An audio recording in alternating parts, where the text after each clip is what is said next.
안녕하세요. 코인이 알고 싶다 코알TV입니다.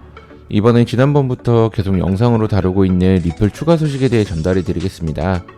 리플이 SEC 측의 전문가 분석에 대해서 반박하겠다라고 법원에 요청하자 그렇게 하면 안 된다라고 SEC가 법원에 입장문을 제출한 건데, 내용이 법적 방어 논리를 내세우는 상황까지 막으려는 건데, 이 내용을 살펴보면 이번 SEC 행동의 주인공은 알버트 매치 박사입니다. 이 사람이 SEC 측의 전문가 보고서를 작성을 했는데 핵심이 XRP의 경제적 의미에 대한 부분입니다.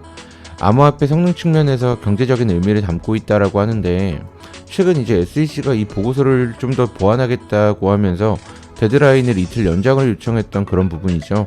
현재 리플은 SEC의 보고서 내용을 반박하겠다라고 하면서 전문가 2명을 통해 반박할 기회를 달라고 법원에 요청한 상태인데, SEC가 그건 안 된다, 못하게 해달라고 법원에 요청서를 이번에 제출한 겁니다.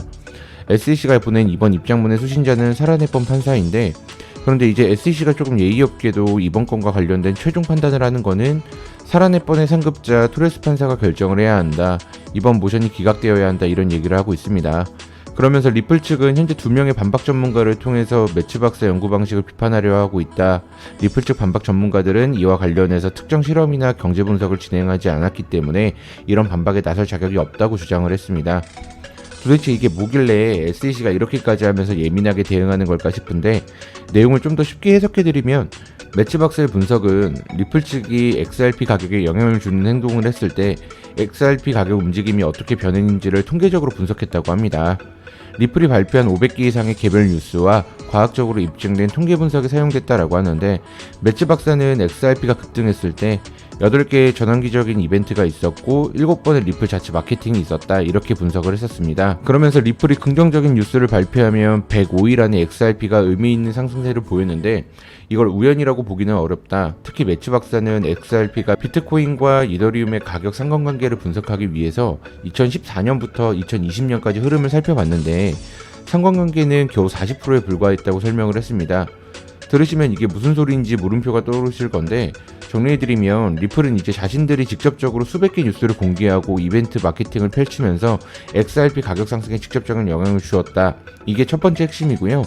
두 번째로는 이제 리플이 XRP를 이야기하면서 비트코인과 이더리움의 얘기를 자꾸 꺼내는데, 이들끼리의 상관관계는 40%에 불과하다, 이게 핵심이라고 볼 수 있겠습니다.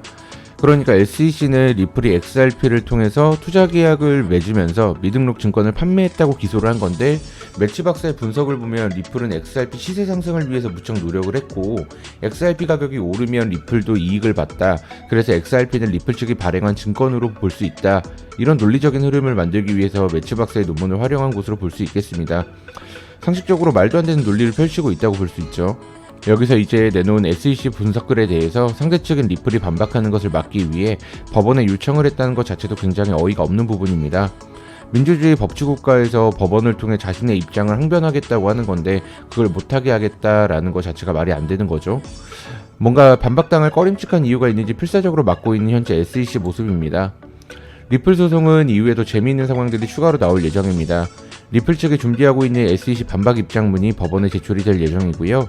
이번 소송에서 이제 리플 측이 핵심 쟁점으로 주장하고 있는 윌리엄 힌먼의 이더리움 비증권 발언과 엘라드 로이즈먼 XRP 비증권 발언에 대해서 SEC가 이번 소송과 상관없는 것들이다, 이렇게 반박한 것에 대한 반론 입장문을 제시하겠다는 건데요. 앞서 SEC는 리플이 자기들이 뭘 잘못했는지도 모르고 있는데 뭘 잘못했는지를 우리가 입증하기 위해서 우리 내부 자료를 공개할 수 없다, 이런 논리를 고수하고 있죠.